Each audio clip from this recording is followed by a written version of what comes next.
Assalamualaikum warahmatullahi wabarakatuh. Perkenalkan, nama saya Kasturiarba Ramadhani, NIM 220209552018.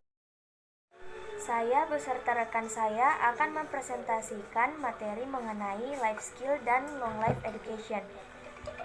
Untuk mempersingkat waktu, langsung saja kita ke topik pertama. Pengertian life skill. Life skill merupakan salah satu kemampuan untuk perilaku adaptif dan positif yang memungkinkan manusia untuk secara efektif menghadapi tuntutan dan tantangan hidup. Konsep ini juga disebut kompetensi psikososial. Tujuan life skill. Tujuan umum. Pertama, mengaktualisasikan potensi peserta didik sehingga dapat digunakan untuk memecahkan problem yang dihadapi. 2. Memberikan kesempatan kepada sekolah untuk mengembangkan pembelajaran yang fleksibel sesuai prinsip pendidikan yang berbasis luas atau broad-based education. 3. Mengoptimalkan pemanfaatan sumber daya yang ada di masyarakat sesuai dengan prinsip manajemen berbasis sekolah atau school-based management. Tujuan khusus. 1. Memperdayakan aset kualitas batiniah, sikap dan perbuatan lahiriah peserta didik melalui pengenalan logos, penghayatan etos, dan pengalaman patos nilai-nilai kehidupan sehari-hari sehingga dapat digunakan menjaga kelangsungan hidup dan perkembangannya.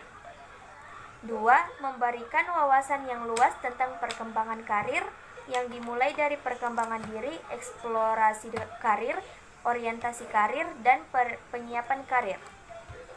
3. Memberikan bekal dasar dan latihan-latihan yang dilakukan secara benar mengenai nilai-nilai kehidupan sehari-hari yang dapat memampukan peserta didik untuk berfungsi menghadapi kehidupan masa depan yang syarat kompetisi dan kolaborasi sekaligus.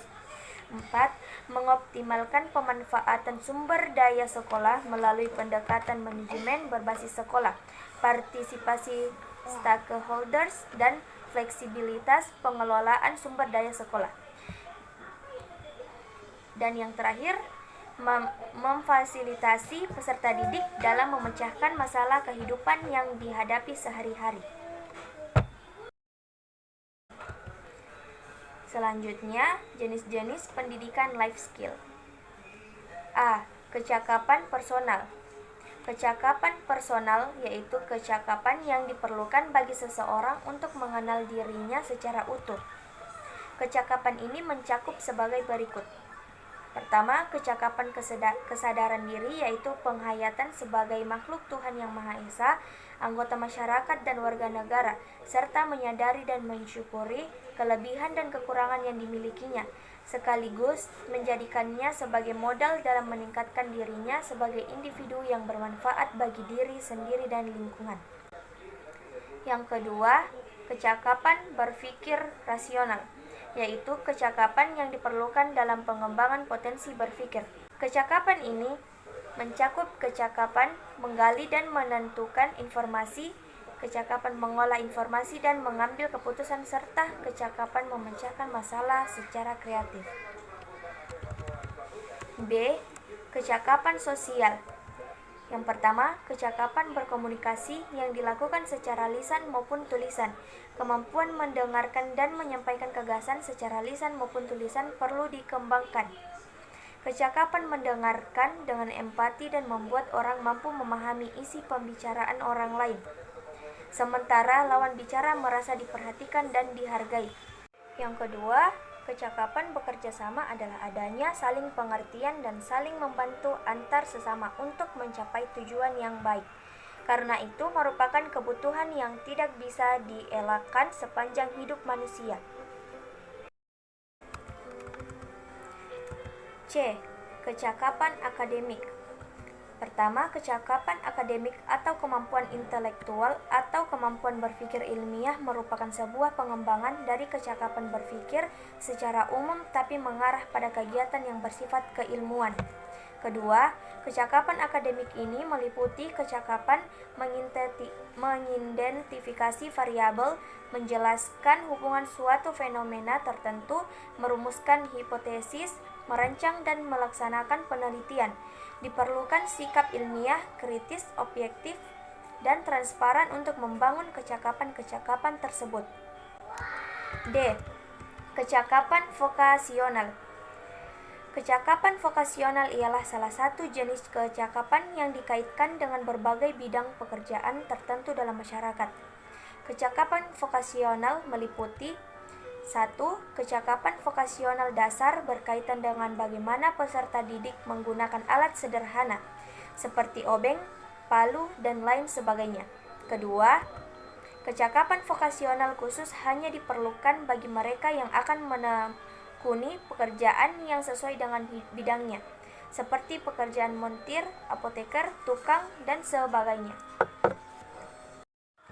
Selanjutnya, topik kedua, long life education, yang akan dilanjutkan oleh rekan saya yang bernama Nur Hudaya Ahmad dengan NIM 22009552017. Untuk rekan saya dipersilahkan. Baik, saya akan melanjutkan topik kedua tentang pengertian long life education. Long life education, yang berarti konsep pendidikan seumur hidup, adalah rancangan atau gagasan tentang proses pembimbingan manusia yang terus berlangsung selama ia hidup. Konsep pendidikan seumur hidup yang disebut di atas sejalan dengan salah satu adagium mansur yang sering dikemukakan para ahli hikmah, yakni tuntutlah ilmu mulai dari ayunan sampai ke liang lahat. Dari konsep inilah lahir beberapa istilah yang mengacu pada terminologi pendidikan seumur hidup, yakni dalam internasional atau Dictionary of Education dikatakan bahwa pendidikan seumur hidup tiada lain kecuali adalah pendidikan orang dewasa, pendidikan permanen, atau pendidikan berulang. Kedua, landasan-landasan long life education terbagi menjadi 4, yakni 1. Landasan filosofis bahwa manusia butuh atau perlu belajar. 2. Landasan sosiologis, yaitu sebuah landasan bahwa manusia adalah makhluk sosial yang tidak hidup sendiri namun berkelompok dan bermasyarakat. Oleh karena itu, seseorang harus belajar bagaimana ia berinteraksi dengan orang lain, memahami dan saling bertoleransi kepada orang lain. 3. Landasan ekonomis sudah menjadi tabiat bahwa manusia ingin hidup sukses, kaya, dan mampu memenuhi kebutuhan hidupnya. Oleh karena itu, dibutuhkanlah ilmu diperoleh dari cara belajar. 4. Landasan psikologis. Naluri atau nafsu manusia adalah tidak puas dengan apa yang ada sekarang, sehingga untuk menciptakan hal yang baru dan berbeda dibutuhkan ilmu. Tentunya kita bisa mendapatkan ilmu dari proses belajar. Ketiga, tujuan dan strategi long life education. Tujuan pendidikan manusia seutuhnya dan dilaksanakan seumur hidup adalah untuk mengembangkan potensi kepribadian manusia sesuai dengan kodrat dan hakikatnya, dan untuk menumbuhkan kesadaran bahwa proses pertumbuhan dan perkembangan kepribadian manusia bersifat hidup dan dinamis, serta untuk mempertahankan dan meningkatkan mutu kehidupan. Keempat, implikasi konsep long life education. Implikasi pendidikan seumur hidup pada program pendidikan dapat dikelompokkan menjadi beberapa kategori, yaitu 1. Pendidikan baca tulis fungsional. 2. Pendidikan vokasional, yaitu pendidikan sebagai program di luar sekolah bagi anak di luar batas usia sekolah ataupun sebagai pendidikan formal dan non-formal. 3. Pendidikan profesional. Baik, sekian presentasi dari kelompok kami.